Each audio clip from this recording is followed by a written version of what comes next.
Bismillahirrahmanirrahim. Assalamualaikum warahmatullahi wabarakatuh.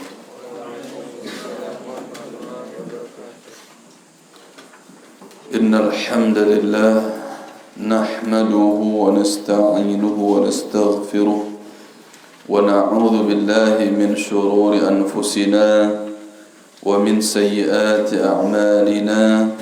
Man yahdihillahu fala mudilla lahu ومن يضلل فلا هادي له.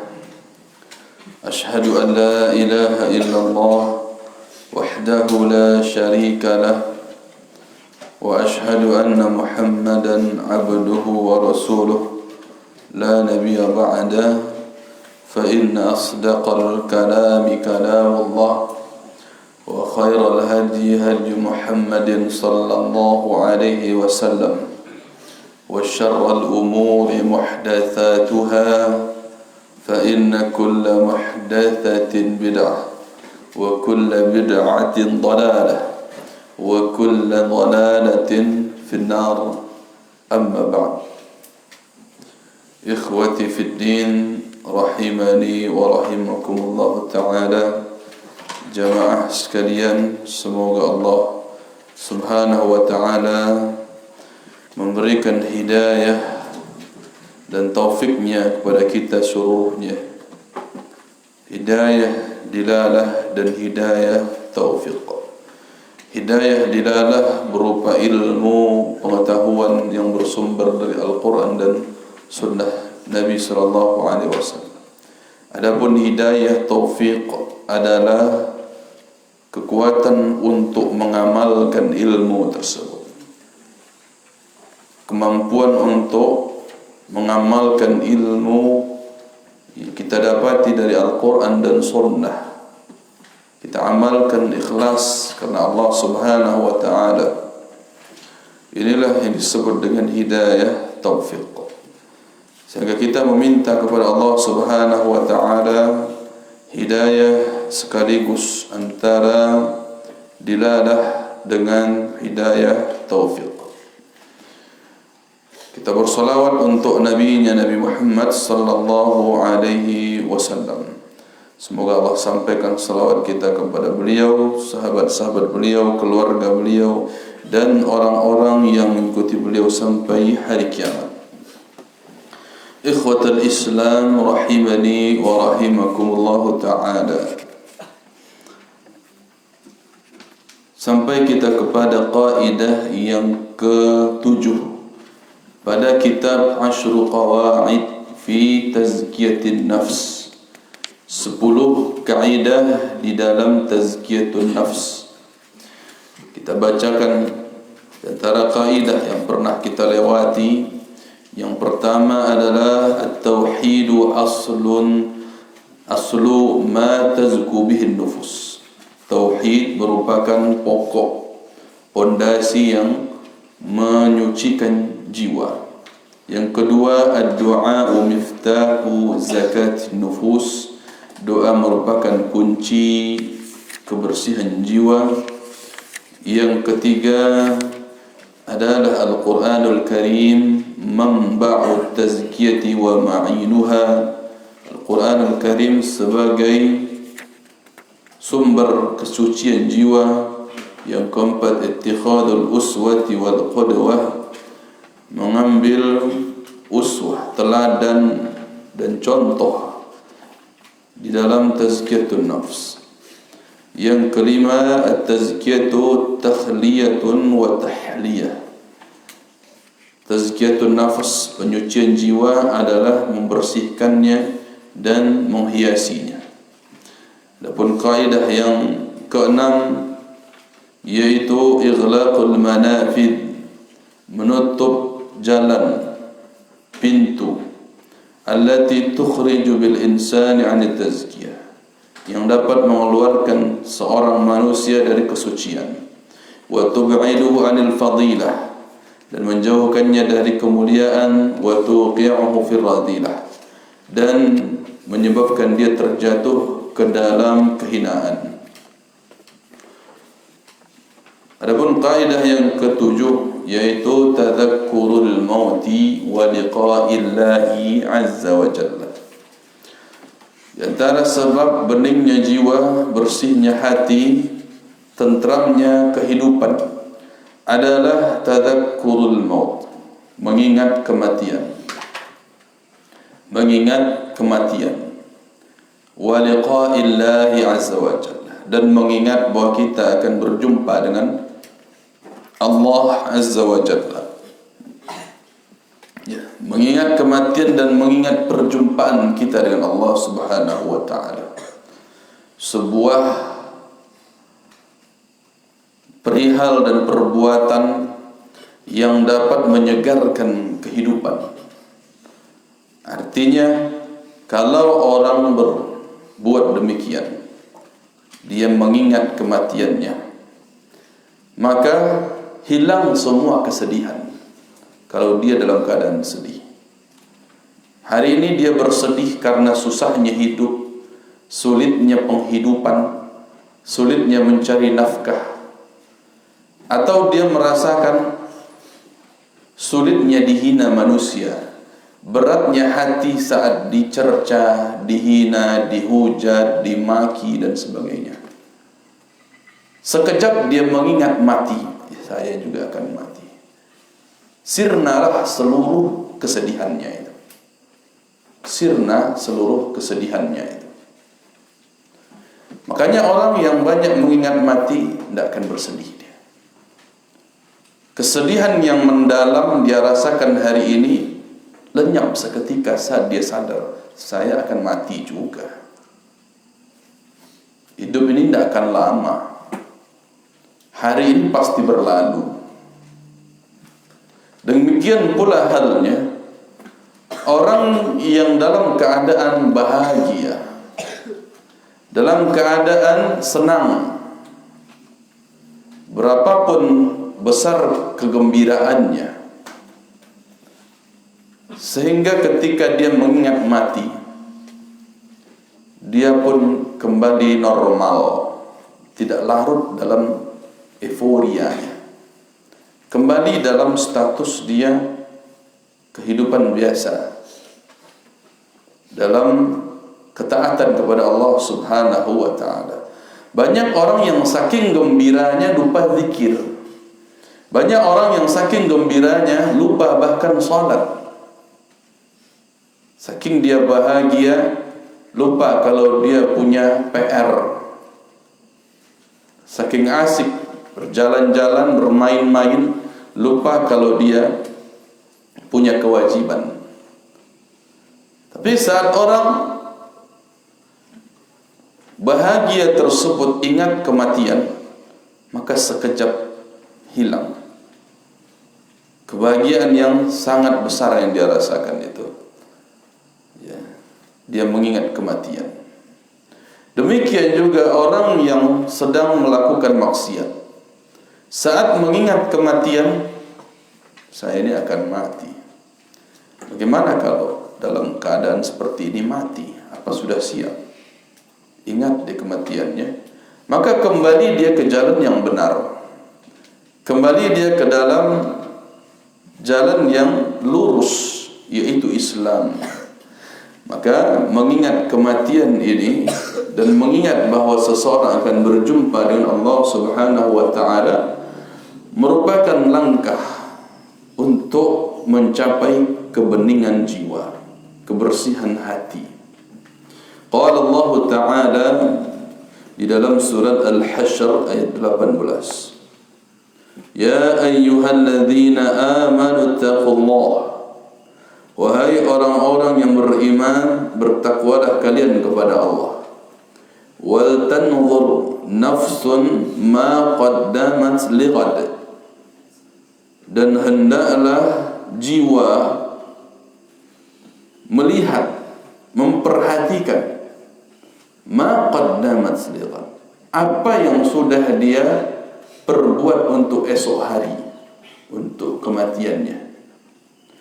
Wal tanzur nafsun ma qaddamat lighad, hendaklah jiwa itu melihat, memperhatikan apa yang sudah dia persiapkan untuk esok hari, untuk kehidupan setelah kematian.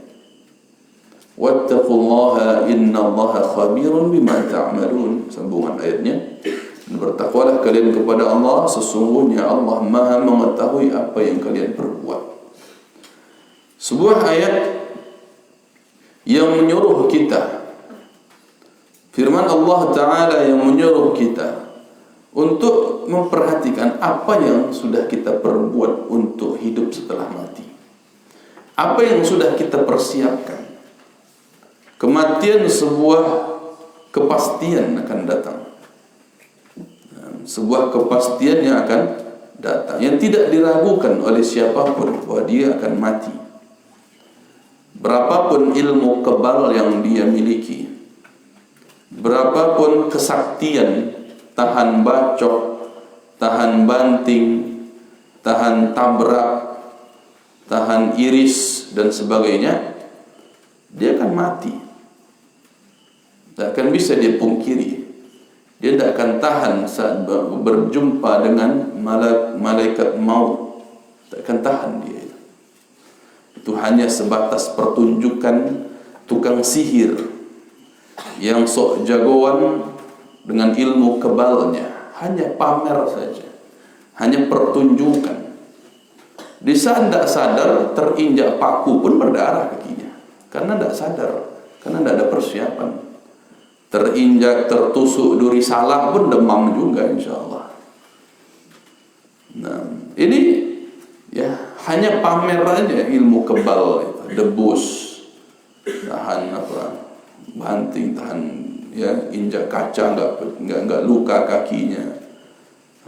Coba diam-diam tusuk pakai jarum bagian mana saja, bocor juga insyaallah. Tapi lagi ketika tidak ada persiapan. Tapi kalau dia persiapan ditaruh di sini, wah, tidak tembus karena ada persiapan dan karena dagingnya pun enggak rentan luka. Coba ditusuk di bagian sini misalnya, diam-diam lagi tidur tusuk, siap tidak dia? Enggak siap, mati juga insyaallah. Tapi jangan dicobakan ya. Nah, ini orang mencari ilmu kebal, dia pasti mati, pasti akan mati kapanpun itu. Maka suatu hal yang tidak mungkin dia hindari. Sehingga dengan demikian, bukan kita menghayal andai aku hidup 1000 tahun lagi, bukan itu yang perlu kita hayalkan. Tapi apa yang kita persiapkan? Wal tanzur nafsun ma qaddamat lighad. Apa yang sudah kita persiapkan untuk hidup nanti, hidup yang sebenarnya setelah kematian, itu yang penting kita perhatikan. Maka Rasul sallallahu alaihi wasallam katakan, "Aktsiru dzikra hadimil ladzat." Aktsiru dzikra hadimil ladzat. Perbanyaklah oleh kalian mengingat penghancur kenikmatan, kelezatan. Mengingat penghancur kelezatan. Apa itu penghancur kelezatan? Yakni al-maut, yaitu kematian. Berapapun senangnya orang, bahagianya orang, punya harta banyak, punya uang banyak, semua bisa dia beli, nikmat, tapi ada penghancurnya, yaitu kematian. Tiba-tiba mati, hilang sudah. Tiba-tiba dia mati, banyak harta, banyak uang, tidak bisa bayar malaikat maut, tidak bisa menyelamatkan dia dari ancaman kematian. Tiba ajalnya sudah, tidak bisa mundur sedikit. Tidak bisa dibayar. Kalau sudah malaikat maut diminta 1 jam dimundur, nih bayar 50 juta, nggak bisa. Berapapun harta yang dia miliki. Makanya disebut dengan hadimul ladzat, penghancur kelezatan. Tiba-tiba makan enak, masuk ke saluran pernapasan, tulang sebesar ini, insyaallah lewat juga, lagi enak kan. Tiba-tiba orang begitu, lagi senang-senangnya ketawa, nggak bisa balik rahangnya, mati bisa juga gitu kan. luar biasa, banyak orang yang mati-mati mendadak. Ini yang ngeri ya, mati-mati mendadak. Nah, kita lihat nanti. Al-maut huwa al-faisal baina hadhihi ad-dar wa dar al-qarar. Kematian itu adalah pemisah antara tempat tinggal yang sekarang, hadhihi ad-dar, tempat tinggal yang sekarang, wa dar al-qarar, dan pemisah antara apa? Tempat tinggal yang sebenarnya, yang tetap. Dia adalah al-faisal, pemisah baina antara hadhihi ad-dari wa daril qarar, antara tempat tinggal sekarang dengan tempat tinggal yang tetap nanti di akhirat. Wal fasilu baina waqtil amali wal jazaa'i alaihi, dan ia pun pemisah. Kematian itu sebagai pemisah antara waktu beramal dengan balasan atas amalan itu. Dia memisahkan antara sekarang nih waktu beramal, datang kematian, maka setelahnya hanya balasan atas amalan. Tidak bisa lagi beramal. Sekarang beramal, datang kematian, maka setelah kematian balasan keamalan. Makanya kematian itu pemisah antara waqtil amali wal jazaa'i alaihi. Wa huwa al-haddul fariq baina taqdim az-zad wa mulaqati jazaa'ihi. Dan dia adalah batas pemisah antara mengumpulkan zad, bekal, dan menemui balasan atas bekal tersebut. Orang yang mengumpulkan ketakwaan di dunia, ketaatan, bekal-bekal menuju ketaatan, bekal-bekal ketakwaan, maka dia akan menjumpai imbalan, balasan atas perbuatan ketakwaannya tersebut. Fala majala ba'dahu lit-taubah, maka tidak ada kesempatan lagi setelah kematian itu untuk taubat, tidak ada lagi. Fala majala ba'dahu lit-taubah, tidak ada kesempatan untuk bertaubat. Wal istighfar, dan tidak akan ada pula kesempatan untuk meminta ampun setelah kematian. Nanti aja taubatnya setelah mati, enggak ada, sudah habis waktunya. Wal istighfar minas sayyi'at, ya, tidak ada kesempatan lagi untuk meminta ampun dari dosa-dosa. Wala majala ba'dahu lil istikthar minal hasanat, dan tidak pula ada kesempatan setelah mati untuk memperbanyak kebaikan-kebaikan. Tidak ada lagi waktunya. Kama qala ta'ala, sebagaimana Allah Ta'ala katakan di dalam surah An-Nisa ayat 18. An-Nisa ayat 18. Wa laysat at-taubatu lil ladzina ya'maluna as-sayyi'at. Tidak ada taubat lagi bagi orang-orang yang melakukan as-sayyi'at, dosa-dosa. Hatta idza hadara ahadahumul maut qala inni tubtu al-an. Sampai apabila datang kepadanya kematian, lalu dia bilang inni tubtu al-an, sekarang aku taubat ya Allah. Jazakallahu khairan. Tidak ada taubat bagi orang yang banyak berbuat dosa, lalu ketika datang malaikat maut dia bilang inni tubtul an, sekarang aku tobat ya Allah. Enggak ada. Sudah tertutup. Ya, innallaha yaqbalu taubatal 'abdi ma lam yughargir, kata Nabi sallallahu alaihi wasallam. Sesungguhnya Allah Ta'ala menerima taubat seorang hamba ma lam yughargir, sebelum dia punya nafas terakhir, sakaratul maut, ya, nafas sampai di ujung situ. Sebelum itu Allah terima taubat. Tapi kalau sudah sampai sakaratul maut, itu sudah tidak ada taubat baginya. Maka ketika datang malaikat maut kepadanya, dia bertobat meminta ampun, sudah selesai. Sebagaimana Fir'aun Ketika tahu dia ini kan sudah tidak ada, sudah kepepet, terjebak di dalam laut, yang kemudian digulung, ditutup kembali lautnya setelah mengejar Nabi Musa. Dia taubat kan, dia minta taubat.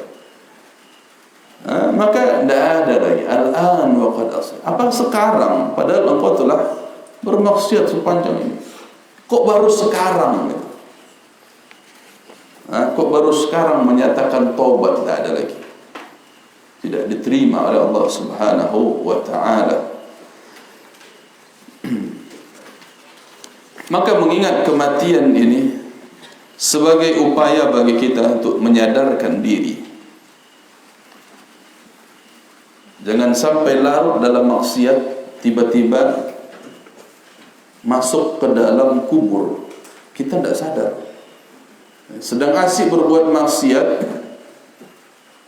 ya, tamat pondok, menjadi anggota geng motor tertentu, balap-balapan sana sini, modif motornya untuk merusak orang, ya, knalpot besar untuk bikin bising jalanan, bikin bising warga, tetangga dan sebagainya.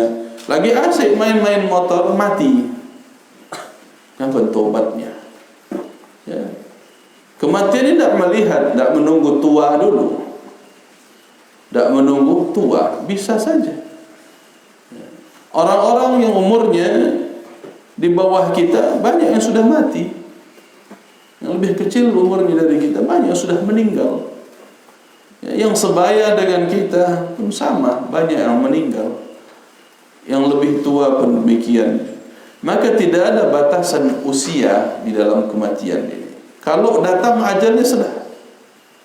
Ini menyadarkan, mengingatkan. Bagaimana kalau mati hari ini? Bagaimana kalau mati sekarang? Apa sudah siap? Apa yang sedang saya lakukan? Bukan melihat apa yang akan saya lakukan nanti, tidak. Apa yang pernah dahulu saya lakukan, bukan. Dahulu saya tuh mantan santri loh, 6 tahun tuh di pondok aja. Sekarang saatnya saya lampiaskan dosa sedikit lah. Coba-coba pacaran, ya, sambil gandeng tangan anak orang, ketabrak mobil tuh. Sudah. Inna lillahi wa inna ilaihi raji'un. Ini bahayanya.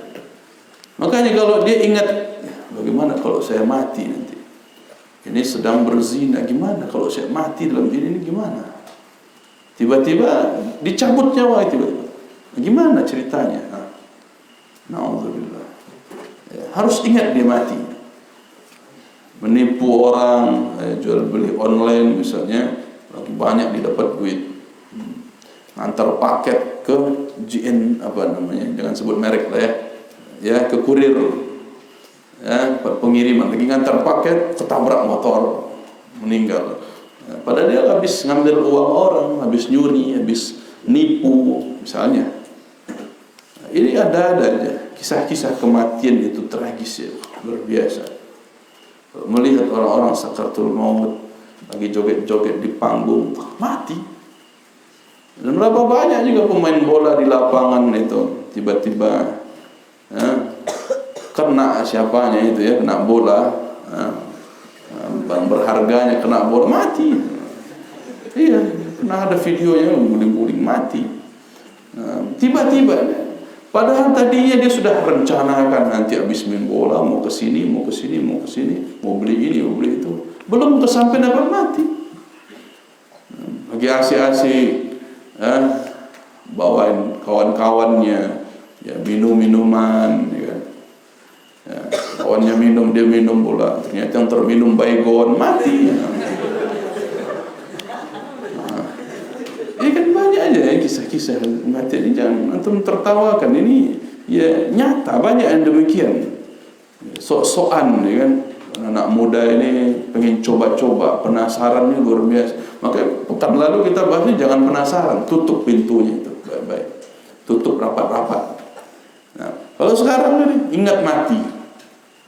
Nah, kalau sudah mulai masuk ya, pintu yang kita penasaran kan ini, mulai cepat. Gimana kalau saya mati di sini? Nah, dan begitu pula orang yang ketika dia ingat mati, dia dalam keadaan masih menghafal Al-Quran, kawan-kawannya sibuk masjid, dia menghafal Al-Quran di rumahnya misalnya kan, taman pondok dia masih lanjutkan hafalan. Kalaupun mati, ya tidak apa-apa lah, ini sedang baca Quran ya. Itu husnul khatimah. Dia rutinkan qiyamul lail, kalaupun mati sedang qiyamul lail kan indah sekali. Lagi sujud, orang lagi tidur ya sujud. Kan ada video-video orang yang masya Allah meninggal dalam keadaan sujud, ada yang dalam keadaan qiyamul lail, tiba-tiba terbangun dia salat malam dalam sujud, meninggal. Ini husnul khatimah di antaranya, bentuk-bentuk tanda-tandanya insya-Allah. Makanya ikhwati fiddin rahimani wa rahimakumullah ta'ala, ya, habbul a'mali indallahi adwamuha wa in qalla. Amalan yang paling dicintai oleh Allah Subhanahu wa taala adalah yang terus menerus. Kenapa terus menerus dicintai? Karena kalau dia terus menerus, mati dia di situ, dapat dia amalan itu. Kalau cuman qiyamul lailnya sekali setahun pas Ramadan aja, terputus. Dia meninggal tidak mungkin dalam keadaan dia qiyamul lail, karena sudah terputus. Sulit dia untuk wafat dalam keadaan demikian. Karena Ibnu Katsir menyatakan apa? Man 'asha 'ala syai'in mata 'alaih. Siapa yang hidup di atas satu kebiasaan, maka dia mati dalam kebiasaan itu. Ketika menjelaskan ayat Allah, wala tamutunna illa wa antum muslimun. Jangan kalian mati kecuali dalam keadaan muslim. Bagaimana caranya ini? Berarti dia harus istiqomah di atas Islam, supaya dia mati di atas Islam, mati dalam keadaan menjalankan syariat Allah. Ini yang disebut dengan husnul khatimah. Siapa yang punya hobi tertentu, dia rutin dengan hobinya itu, insyaAllah dia mati dalam hobinya itu. Kalau orang hobinya menghafal Al-Quran, murajaah tiap hari, baca buku, insyaAllah dia meninggal dalam itu. Ada yang hobinya cuma nonton bola dari pagi sampai malam, ya, nungguin liga ini, liga itu, insyaAllah dia mati dalam keadaan hobi bolanya. Ada yang hobi cuma main catur, main game ini, main itu, insyaAllah dia mati dalam itu. Ada yang hobi sekarang anak-anak muda main game aja setiap hari, insyaAllah dia mati dalam hobi main game. Inilah bahayanya. Kalau kita punya hobi yang jelek-jelek, maka silakan punya hobi yang bermanfaat. Walaupun untuk menafkah, memberi nafkah atau bersedekah, dia hobi bersedekah. Sehari ya rutin sedekah 20.000, 20.000, 20.000. InsyaAllah dia meninggal dalam keadaan itu. Punya hobi, punya rutinitas dalam kebaikan. Makanya ini suatu bekal untuk dia bawa mati kalau dia mengingat bahwa dirinya akan mati. Azan dulu.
حي على الصلاة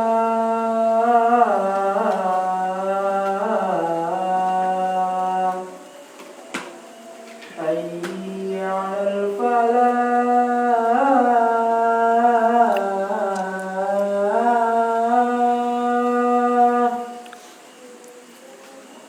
حي على الفلاح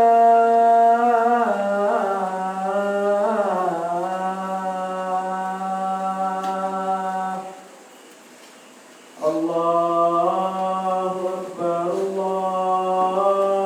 الله أكبر لا إله إلا الله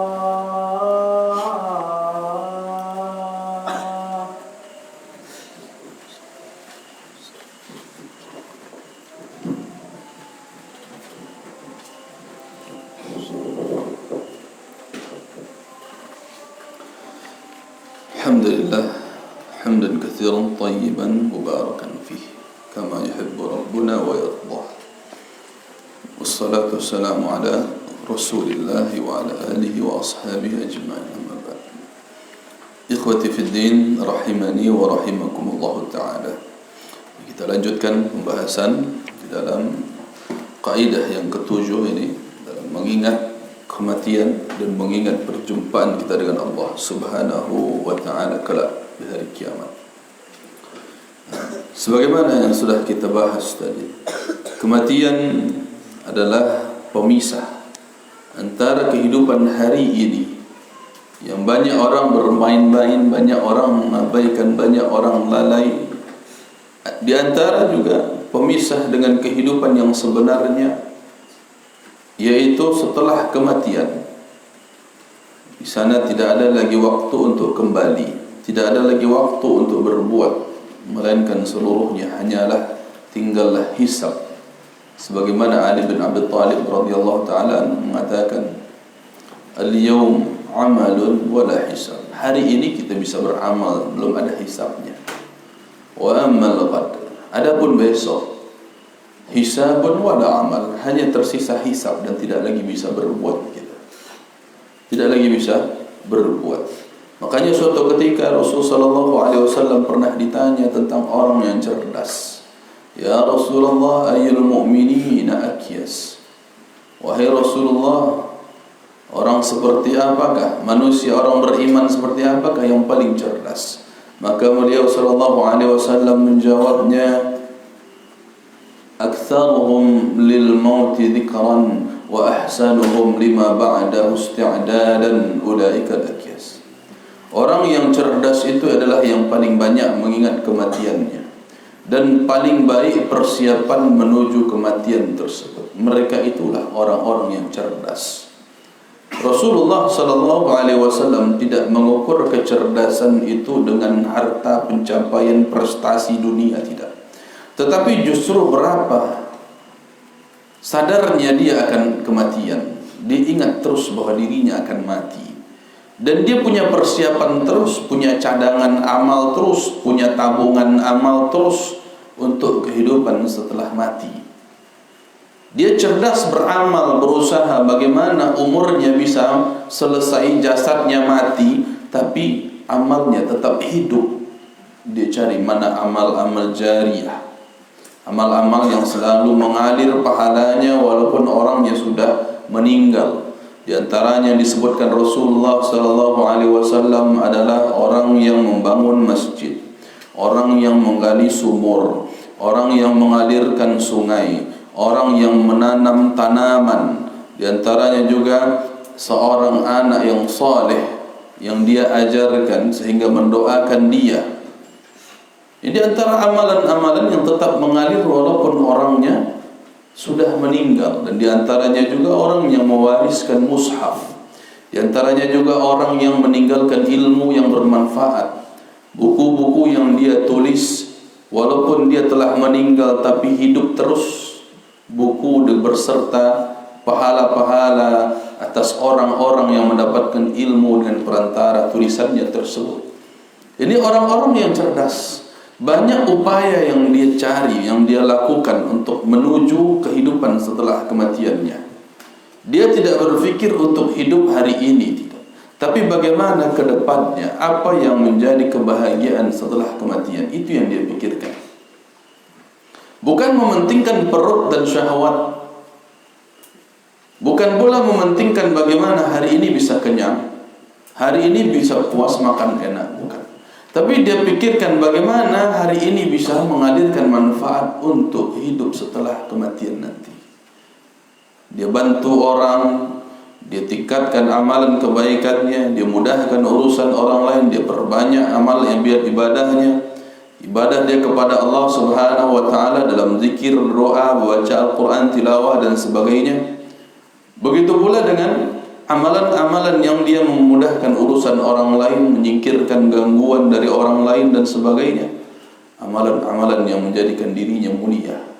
Maka ini kemuliaan yang dimiliki oleh orang-orang yang banyak mengingat kematian, yaitu sebagai orang yang cerdas.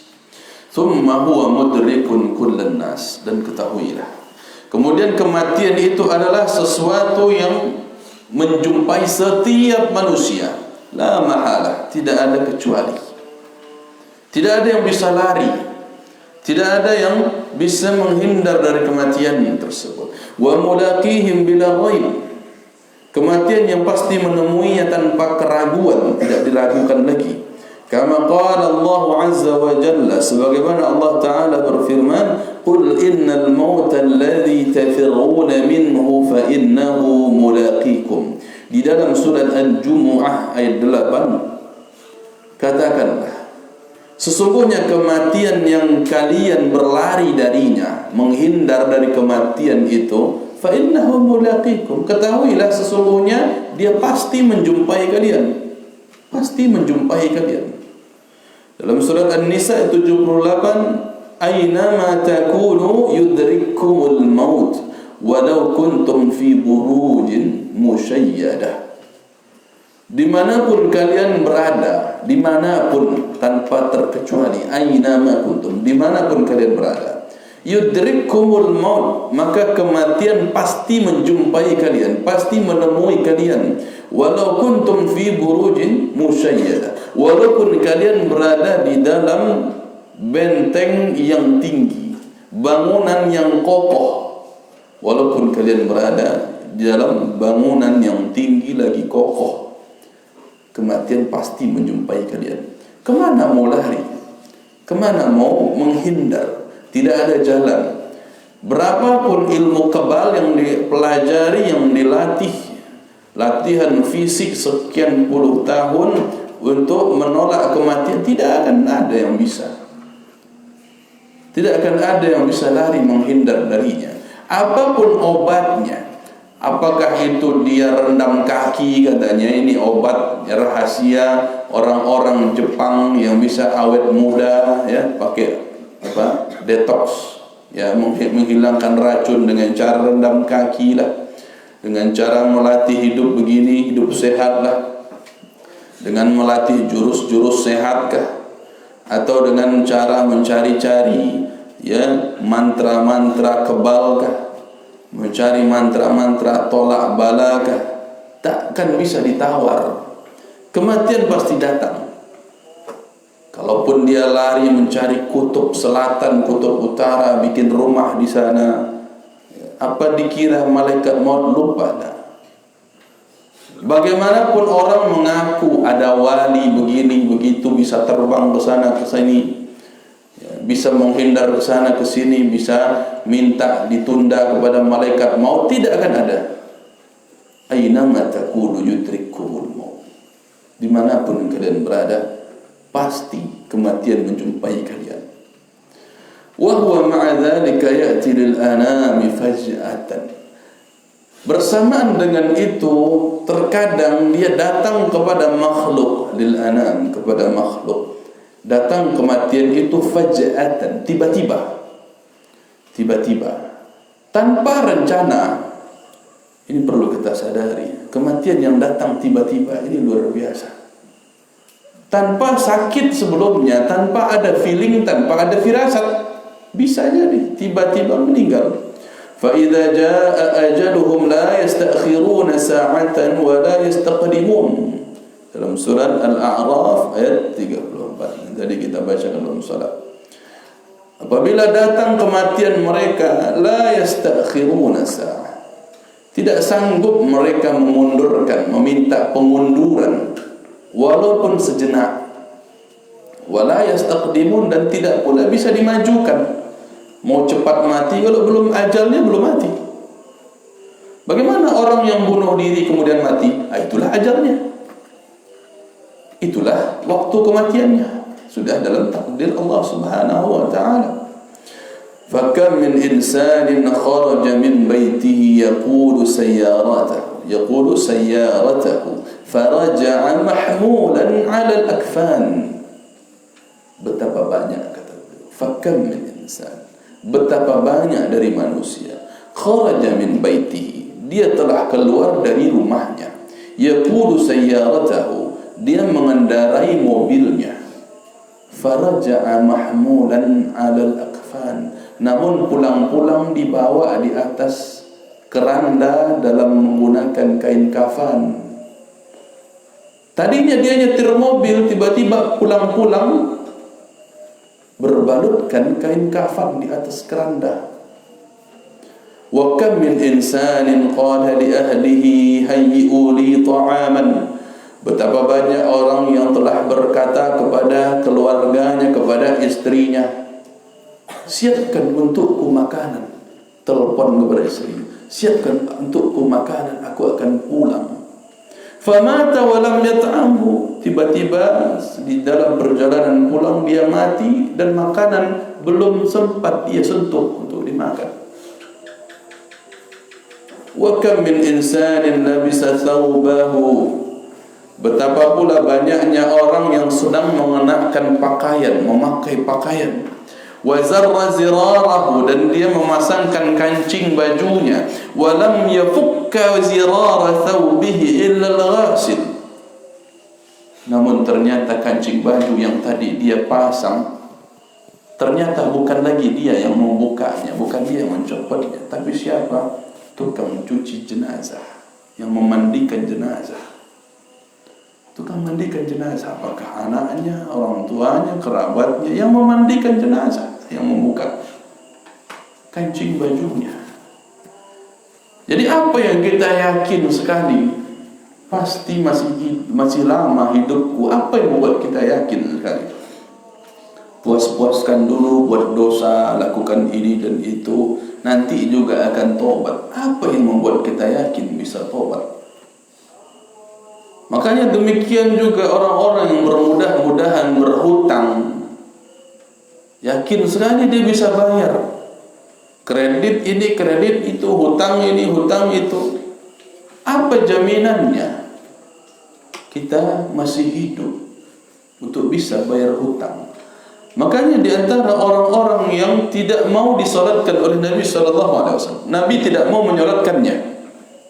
Artinya mayatnya tidak disolatkan oleh Nabi SAW, tapi disolatkan sahabat yang lain, adalah dengan sebab orang ini banyak hutang, terlilit hutang, bergampang-gampangan dengan hutang, terlalu yakin masih hidup. Maka ikhwati fiddin rahimani wa rahimakumullah, jangan mudah berhutang. Walaupun 2.000, walaupun 1.000 rupiah, kalau belum ada uangnya tahan diri, jangan berhutang. Bagaimanapun gentingnya, jangan berhutang. Kecuali kalau memang sudah tidak ada lagi 3 kebutuhan pokok, tidak ada yang akan dimakan, tidak ada yang akan dipakai dari baju, tidak ada lagi untuk bayar kontrakan sama sekali. Saat itulah 3 kebutuhan primer yang mengharuskan kita berhutang, berhutanglah. Itulah upaya terakhir daripada mengemis. Maka berhutang tujuannya hanya menjaga harga diri dari mengemis, sekedar itu.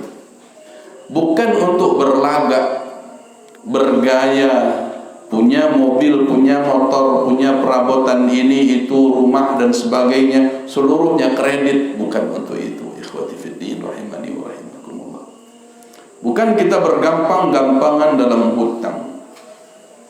Hutang hanya dalam keadaan darurat, bukan untuk bergaya dengan hutang. Bahasanya keren jadi kredit, padahal hutang. Dia bawa motornya padahal baru bayar DP 2 juta, 5 juta dia bayar, harus nyicil sisa 30 juta lagi dan seterusnya. Ini diantara hal-hal yang membahayakan kita, membahayakan diri sendiri. Apalagi hutang atas nama pribadi kita. Apa yang menjamin kita masih hidup bisa untuk bayar hutang? Hati-hati. Apa jaminannya kita ini masih bisa bayar hutang? Tidak ada. Berapa orang yang tadi sebutkan dalam keadaan dia aman-aman, dia sedang merencanakan kegiatan hari esok, besok mau jalan-jalan ke sini ke sana, belum pagi sudah meninggal di malamnya. Nah, tiba-tiba sesak napas, tidak tahu arah kemana, apa yang terjadi, orang rumahnya pusing, ya tidak tahu ini ada apa dengan suaminya, ada apa dengan orang ini, anaknya dan sebagainya, tiba-tiba meninggal. Ya, suatu hal yang banyak terjadi, kematian-kematian mendadak yang tidak mungkin dihindari adanya. Inilah yang membuat kita sadar seharusnya untuk berbuat kebaikan, persiapan untuk hari esok. Fa fi dzikril 'abdi lil mauti manfaatun 'azimah. Maka kalau seseorang mengingat terus kematian akan datang, ada manfaat yang besar. Di antaranya, fabidzalika tastayqidul qulubul ghafilatu. Dengan mengingat mati, terbangunkanlah hati yang lalai. Bangun hati yang lalai. Ya. Wa tahyal qulubul mayyitah. Dan hiduplah hati yang mati. Hati yang tadinya mati, tidak peduli ini dosa, ini halal, ini haram, ini menzalimi manusia, ini merusak, ini dan sebagainya, sudah mati, seketika dia mengingat kematian, langsung tersendak untuk taubat insyaallah. Maka menghidupkan kembali hati yang mati. Wa yahsulu iqbalul 'abdi 'ala Allah Ta'ala. Dengan mengingat kematian ada faedah yang lain, yaitu dia memperbaiki bagaimana keadaan terbaik untuk menemui Allah Subhanahu wa Ta'ala. Perbaiki dirinya supaya saat bertemu dengan Allah Azza wa Jalla dia dalam keadaan baik, sehingga dia perbaiki amal-amalnya, sikap perangainya, tingkah laku, budi pekerti dan sebagainya, dia perbaiki setiap hari. Jadi orang yang baik, sehingga kalau dia mati pun dalam keadaan baik. Wa tazulul ghaflatu wal i'radu an ta'ati, wa tazulul ghaflatu wal i'radu an ta'ati Allah azza wa jalla. Dengan sebab dia mengingat kematian, manfaat berikutnya adalah tazulul ghaflah, hilangnya kelalaian, wal i'rad, dan hilangnya keberpalingannya an ta'atillah, dari taat kepada Allah. Hilang kemaksiatannya, ya, hilang keinginannya berbuat maksiat. Karena dia ketika itu langsung ingat kematian. Bagaimana kalau saya mati hari ini? Bagaimana kalau saya mati dalam keadaan begini? Sedang dia berbuat maksiat, i'rad an ta'atillah, tiba-tiba tersentak. Bagaimana kalau saya mati? Maka dengan mengingat kematian tersebut, berubah keadaannya, akhirnya menjadi taat insyaallah. Ini bagi orang-orang yang mencari, ya, ketenangan, kenyamanan hidup demikian. Qala Sa'id bin Jubair rahimahullah ta'ala, seorang ulama salaf yang bernama Sa'id bin Jubair, semoga Allah merahmati beliau. Beliau katakan, "Law faraqa dzikrul maut qalbi, khashitu an yafsuda alayya qalbi."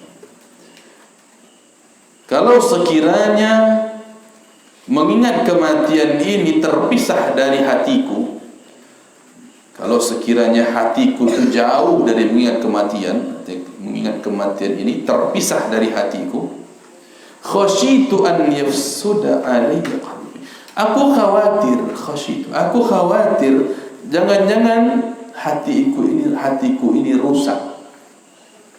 Jangan-jangan hatiku ini sedang bermasalah. sudah tidak lagi ingat tentang kematian, jangan-jangan hati ini sedang bermasalah. Itu yang beliau khawatirkan. Maka adakah kita khawatir seperti beliau, mengkhawatirkan diri beliau? Sehari-hari kita hanya sibuk memikirkan ini, itu dan sebagainya. Ya, suka bermaksiat kepada Allah Subhanahu wa taala dalam keadaan bersendiri, ya, dengan laptop bersendiri, tak ada ustaz yang memantau, mengawasi. Tiba-tiba mati mendadak, laptopnya sedang membuka ini dan itu, handphonenya di rumah sedang buka ini dan itu, meninggal mati mendadak. Na'udzubillah, ini bahaya.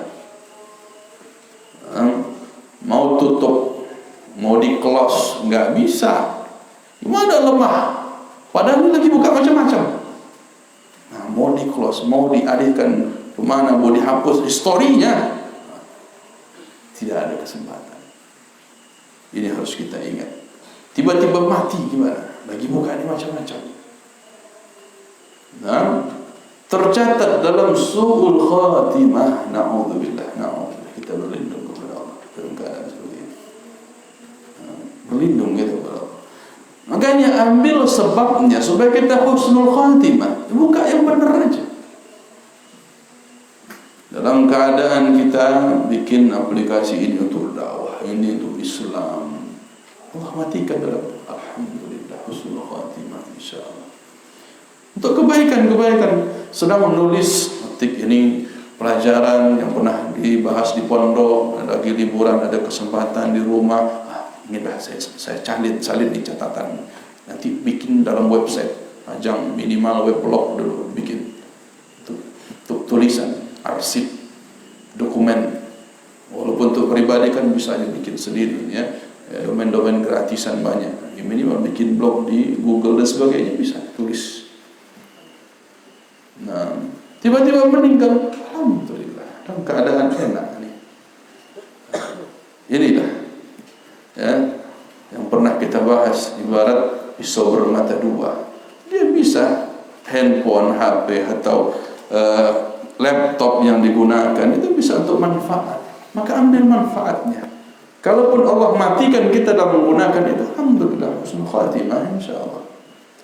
Tapi hati-hati ya, bagi yang lalai, tidak mau tahu, tidak mau ingat ini. Pelajaran tinggal pelajaran, tidak dimurajaah di rumah, tidak dipedulikan. Lupa bab yang satu ini, tidak ingat lagi mati. Lagi asik-asik bermaksiat, dimatikan oleh Allah Subhanahu wa taala. Ini yang kita ngeri ya ikhwah. Ini yang kita ngerikan. ولا يزال العبد بخير ما كان ناذرا لموقفه بين يدي الله عز وجل يوم القيامة بعد مماته. Seseorang hamba dia senantiasa dalam kebaikan. La yazal, dia selalu dalam kebaikan. La yazalu bi khairin. Kapan? Maka nadhiran li mawqifihi baina yadillah. Selama dia menunggu, nadhiran, menunggu li mawqifi, menunggu akan posisinya nanti baina yadillah, di sisi Allah. Yaumul qiyamah, hari kiamat, ba'da mamatihi, setelah kematiannya, wa masirihi ba'dal mamat, dan dia menunggu kemana kembalinya dia, kemana pulangnya dia setelah kematian. Kalau dia pikirkan ini, dia tunggu ini, dia harapkan kepada Allah Ta'ala kebaikan setelah kematiannya, dia senantiasa di atas kebaikan, senantiasa dia jadi orang baik, tidak jadi orang zalim. Kenapa? Karena ada harapan jangka panjang, ada investasi jangka panjang dalam amalnya, ada yang diharapkan dari Allah Subhanahu wa taala berupa kebaikan yang panjang, yang ketika itu kalau orang berada dalam kebahagiaan dalam surga Allah, maka ini kekal abadi selama-lamanya. Inilah yang dia cari, inilah cita-cita dia sebenarnya. Maka cita-cita orang yang beriman bukan bagaimana kaya di masa tuanya, bukan bagaimana hidup senang di hari tuanya, bukan itu cita-cita. Itu cita-cita remehan, cita-cita yang tidak berharga sedikit pun, remeh sekali. Karena belum tentu orang itu bisa tua. Belum tentu dia tua kemudian sudah meninggal. Adapun orang yang tua kelebihannya daripada orang yang muda apa? Orang tua itu pernah muda. Tapi orang muda belum pernah tua, belum tentu akan tua. Nah, sahih. Ya. Maka percuma ini orang kalau sudah berangan-angan, nantilah taubatnya kalau sudah tua. Apa jaminan bisa tua? Maka orang yang baik itu senantiasa di atas kebaikan selama dia menginginkan cita-cita yang sebenarnya, kebahagiaan setelah kematiannya, kebahagiaan di alam kuburnya, kebahagiaan di alam surga Allah Subhanahu wa taala. Maka dikatakan oleh Sufyan bin Uyainah rahimahullahu taala, yaqulu Ibrahim At-Taimi rahimahullah, masaltu nafsi fil jannah. Ya, aku bikin permisalan, mengandai-andai, sekiranya diriku fil jannah, sekiranya diriku di dalam surga. Akulu thimaraha, aku sedang memakan buah-buahannya, wa ashrabu min anhariha, dalam surga tersebut aku meminum air sungai yang Allah ceritakan, wa a'aniku abkaraha, aku memeluk bidadari di dalam surga. Ini bayangkan dirinya dalam surga. Setelah itu, thumma masaltu nafsi finnar, lalu kemudian aku bayangkan diriku berada dalam neraka. Akulu min zaqumiha, aku sedang memakan buah zakumnya, buah yang apabila setetesnya hari ini dilemparkan ke dunia, hancur dunia ini semua. Itu buah zakum. Bagaimana di neraka sedang bayangkan makan buah zakum, hancur dirinya.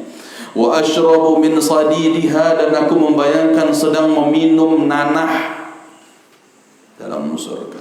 Wa u'aliju salasilaha wa aghlalaha, aku membayangkan diriku ya dalam keadaan dibelenggu dalam rantai, dengan rantai, dirantai, dibelenggu, membayangkan dirinya dalam neraka. Faqultu li nafsi, maka aku katakan kepada jiwaku, kepada diriku sendiri, ai nafsi, wahai jiwaku, ayu syai'in turidin, yang mana dari kedua ini yang kamu sukai? Mana yang kamu inginkan sebenarnya? Dikatakan kepada dirinya sendiri, ingin surga, ini bayangannya, ingin neraka, ini bayangannya. Silahkan pilih, mau mana? Mau yang mana wahai jiwaku, kata beliau. Qalat uridu an arudda ila dunya. Lalu dia kemudian mengatakan, berandai-andai ketika itu di dalam neraka, dia mengatakan, aku ingin kembali ke dunia, fa'amal salihan, maka aku janji beramal saleh. Qala qultu fa anti fal amniyati fa'amali, itu hanya tinggal angan-angan wahai jiwa, kata beliau. Itu hanya tinggal angan-angan, sekarang sudah mati. Dia bayangkan dirinya sudah mati. Dia mewawancarai dirinya sendiri, berkata, untuk menyadarkan dirinya, sekarang sudah telat, tinggal angan-angan untuk bisa kembali ke dunia. Maka sekarang mumpung sedang di dunia, fa'amali, berbuatlah, beramallah amal saleh.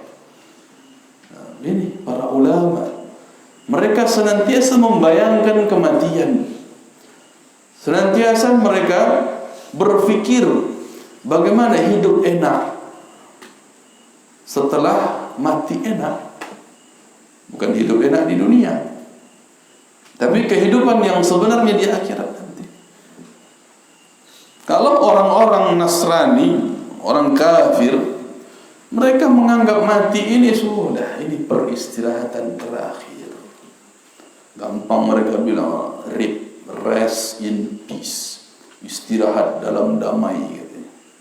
Damai apa? Istirahat apa? Kematian itu bukan istirahat, justru itu pertanggungjawaban pertama menuju pertanyaan-pertanyaan hisab berikutnya. Kematian ini awal pertanggungjawaban amalan.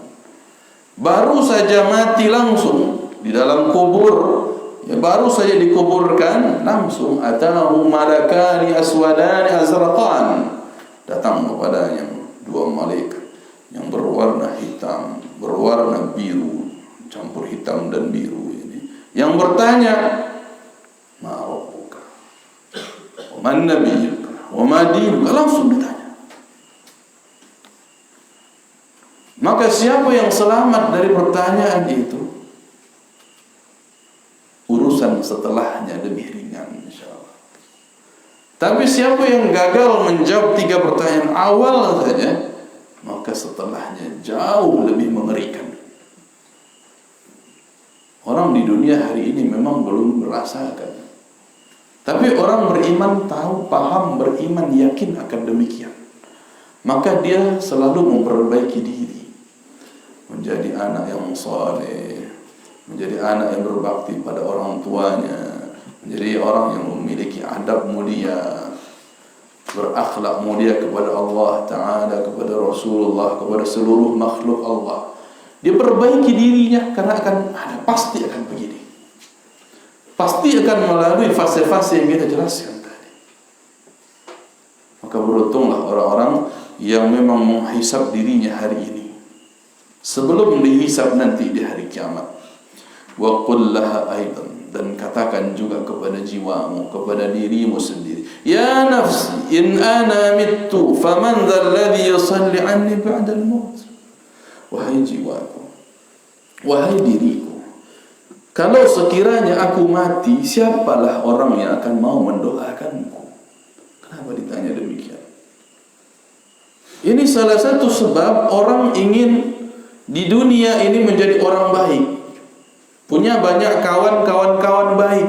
Karena kalau dia meninggal, ada orang-orang baik yang mendoakannya, rahimahullah, semoga Allah merahmati dia. Maka dia berpikir, siapa nanti yang akan mendoakanku setelah aku mati, setelah aku meninggal? Tapi lihat, ada tokoh Syiah mati tahun kemarin, dalam tahun ini.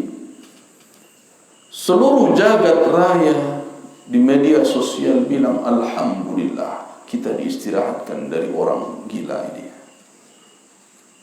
Ya. Kita diistirahatkan dari orang yang luar biasa penyesatan dalam umat. Nah, baru-baru ini orang meninggal dibilang alhamdulillah. Ya begitu. Orang beraqidah Ahlussunnah wal Jamaah, kalau melihat tokoh-tokoh sesat menyesatkan, membawa agama Syiah dan sejenisnya mati, maka kita ucapkan alhamdulillah, kita diistirahatkan dari orang seperti ini. Demikian. Harus gembira dengan kematian tokoh penyimpang yang membuat umat menyimpang, tersesat jauh, membawa banyaknya kaum muslimin ke dalam kesesatan. Orang ini mati, meninggal, bilang alhamdulillah. Sebagaimana orang-orang kafir juga demikian. Ya, kita diistirahatkan dari orang-orang seperti ini. Banyak bersyukur kita kepada Allah. Makanya tanyakan pada diri kita, apakah setelah kita mati kita didoakan orang atau disyukurin? Atau disyukurin, ini kan bahaya. Ada orang yang meninggal selalu diucapkan selamat. Dia meninggal selalu diucapkan selamat. Siapa namanya? Namanya si Menik. Selamat menikmati. Ya. Paham? Selamat menikmati. Ya. Dia mati dibilang selamat. Nggak paham arti IQ-nya rendah.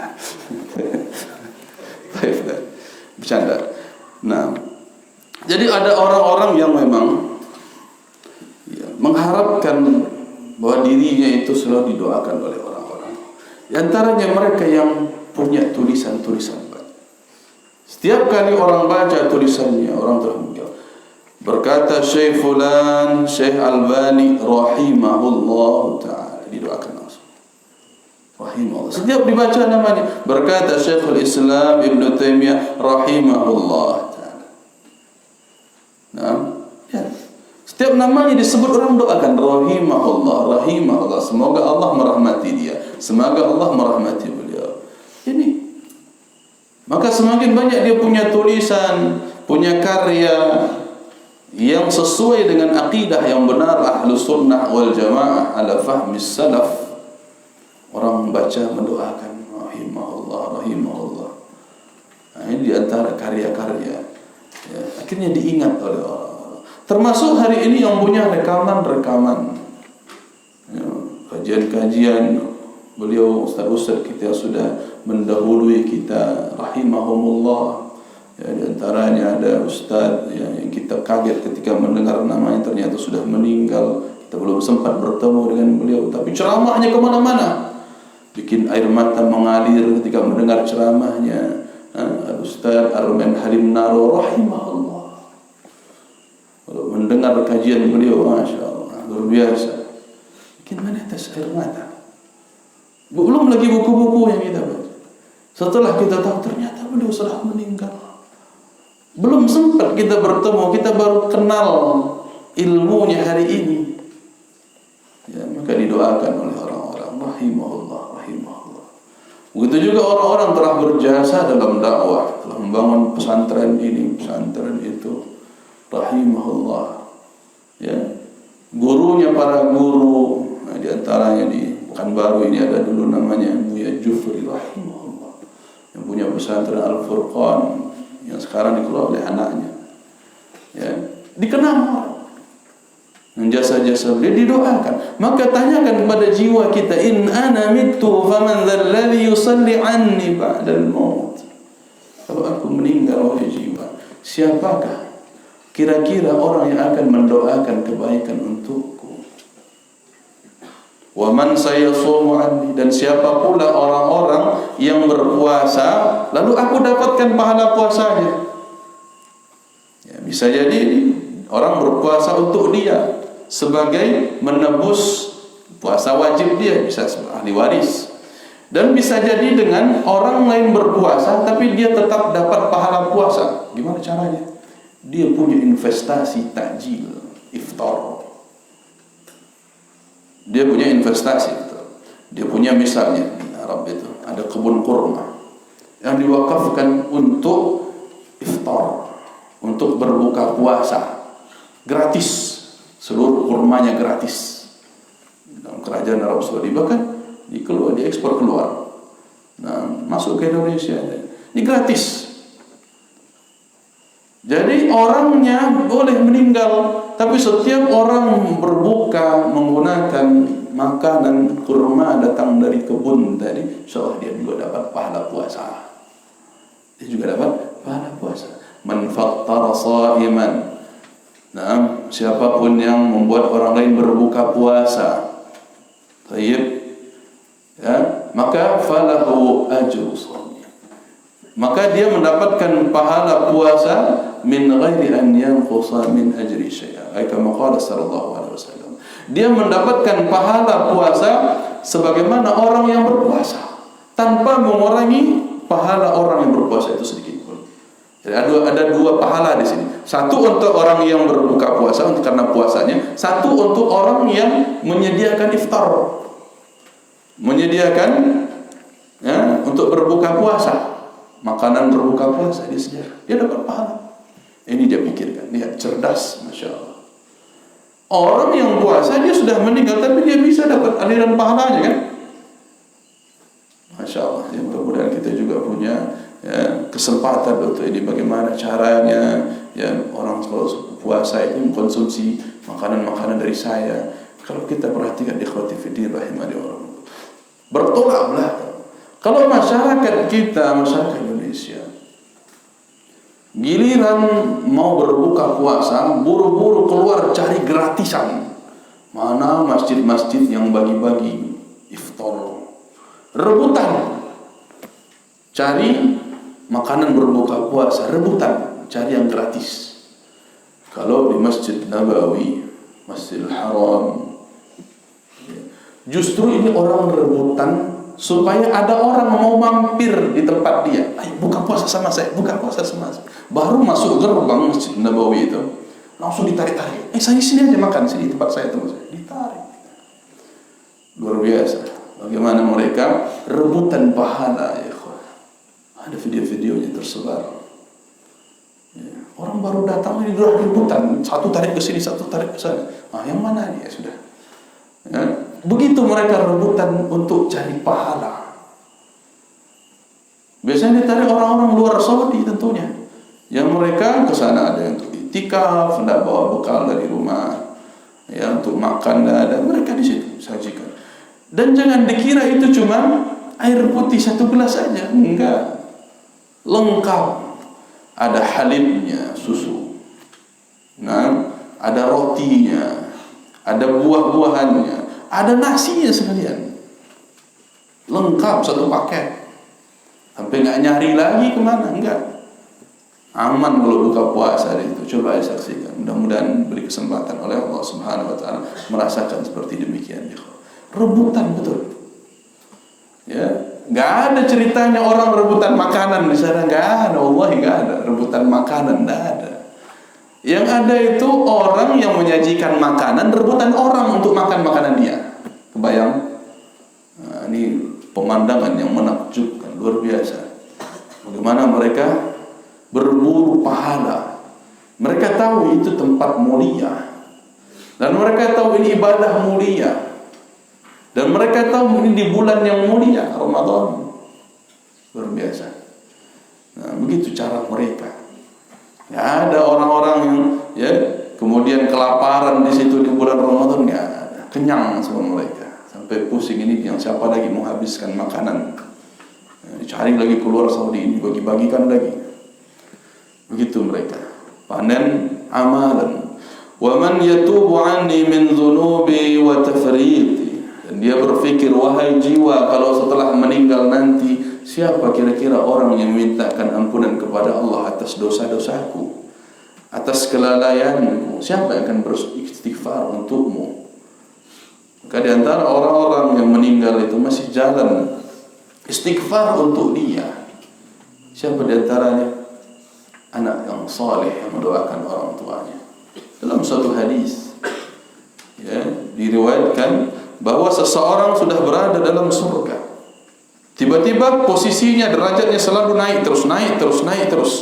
Kaget dia, ya Allah, kenapa ini? Hadza listighfari waladika laka. Ini dengan sebab istighfarnya anakmu untukmu. Anakmu memintakan ampunan dosamu, ini untukmu. Makanya doa anak yang saleh itu apa? Rabbighfirli wa liwalidayya.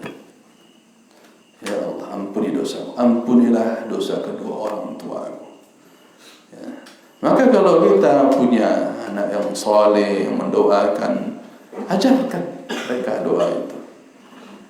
Sehingga kalaupun kita meninggal membawa banyak dosa, anak kita mendoakan ampunan untuk dosa kita. Inilah di antara hal yang seharusnya kita pupuk, investasi. Apa yang kita persiapkan untuk kehidupan setelah kematian. Maka orang yang mengingat kematiannya, orang tersebut akan tenang jiwanya.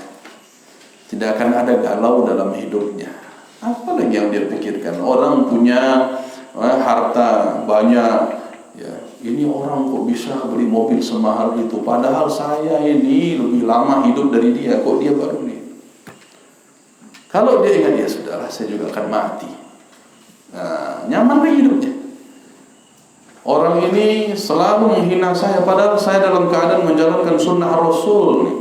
Tiap hari saya jalankan sunnah Rasul, saya memakai pakaian syar'i, ya, saya menjaga adab syar'i, dihina terus sama orang. Kalau dia pikir, ya sudah, saya juga akan mati, dia juga akan mati. Selesai, tenang lagi jiwanya. Tidak galau, tidak gelisah, tidak mikirkan bagaimana supaya saya disukai orang, bagaimana saya lebih nyaman hidup di sisi orang-orang banyak, dikagumi banyak orang, disanjung banyak orang, punya banyak follower, subscriber, dan seterusnya. Bukan itu yang dia pikirkan. Dia mengingat, saya juga akan mati. Ya sudah, apa kata orang? Ya kata orang, saya juga akan mati. Begitulah cara kita menenangkan jiwa ini, ya ikhwan. Mudah-mudahan bermanfaat kajian kita pada malam hari ini, membawa kedamaian untuk kehidupan kita dan kesucian jiwa kita. Subhanallah wa bihamdihi, asyhadu an la ilaha illa anta, astaghfirullah. Assalamualaikum warahmatullahi wabarakatuh. Basyara, fi masalah.